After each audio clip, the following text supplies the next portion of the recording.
This morning, we're looking at the evolving landscape of cannabis in the U.S. Ohio just became the 24th state, along with Washington, D.C., to allow legal recreational use of marijuana. But the products available vary tremendously from state to state. CBS News medical contributor Dr. Celine Gounder shows us what we can learn from states with strict health and safety requirements. On this farm in upstate New York, Melany Dobson and her family closely watch their prize crop. Here you see the fan leaves. Here are the sugar leaves, and this is the flower. The high value area are the resinous glands that produce the oils, CBD, THC, and the terpenes, which give the flower its scent. Under strict sanitary conditions, Dobson and her family grow cannabis, which was, until 2 years ago, illegal in New York State. What is it that you're tagging here? This allows us, when we harvest, to know exactly which set of plants are in the batch that we've harvested. Dobson and her sister Freya track the cannabis from the greenhouse and the fields, to the drying room, to the rolling and packaging room.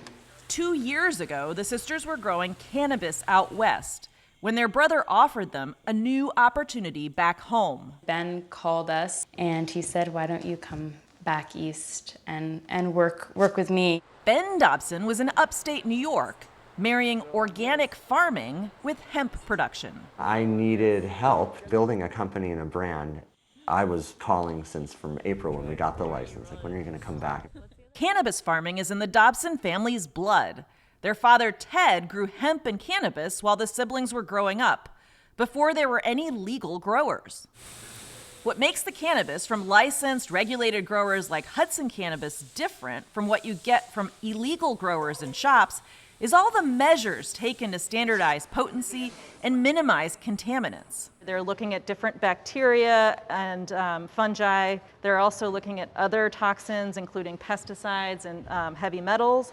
A 2022 study found that 40% of products sold by illegal cannabis shops in New York City contained toxic contaminants, including bacteria, fungus, heavy metals, pesticides, and cancer-causing toxins. Researchers also found that many of the products tested did not contain the amount of THC advertised on the label. How you doing? Good, how are you? But legal growers like Hudson Cannabis are required to test samples at third-party labs. New York has the strictest requirements of any state. Once cannabis products clear testing, they're distributed to licensed dispensaries across the state. Arena Hankin-Biggers is the president of a Manhattan dispensary called Union Square Travel Agency. The product that you sell is not just tested for contaminants, it's also tested for potency. Why does that matter? Because you don't want a bad experience, right? You're gonna really have a negative reaction in many cases, increased paranoia. The effects of the high will last a lot longer. The potency of cannabis products can range widely and may not be accurately labeled at illegal shops, no matter how fancy the packaging. This means that consumers can't safely regulate the dose they're taking.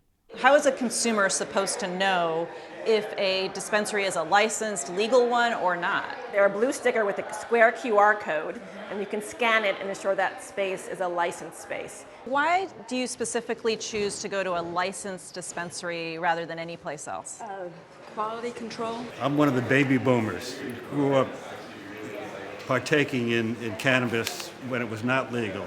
But now that I'm older, I want to go to a place that believes in science and where it's reliable.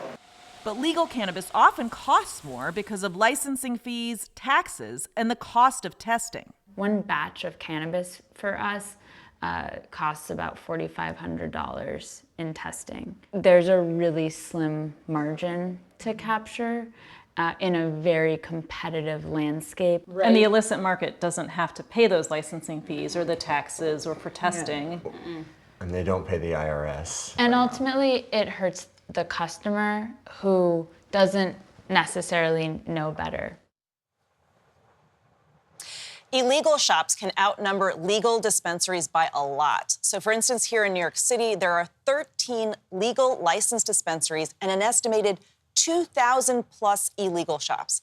In some states, farmers can also sell directly to consumers, but it's also important to note The brain continues to develop until you're in your mid to late 20s, which is one reason why the minimum age to purchase cannabis is 21 in places where it is legal. First of all, Celine, I had no idea about the QR code. There's so many shops here, thought they were all legal shops, but you mentioned that age of 21. So what about people of legal age? What do we know about the health risks of cannabis? Well, there's still a lot we don't know because the DEA classifies cannabis as a Schedule I drug, so just like heroin, which means it's really hard as a researcher to study these drugs. But there are a few things we do know. So smoking anything, any kind of smoke, if you inhale it, is going to cause or worsen lung or heart disease. We know that it has the risk of causing anxiety or psychotic symptoms. If you're using, especially if you're using in very high quantities, it can be addictive. And finally, you should never be smoking cannabis or really using any mind-altering substance when you're going to be driving. Fascinating, important. Thank you for it, Celine.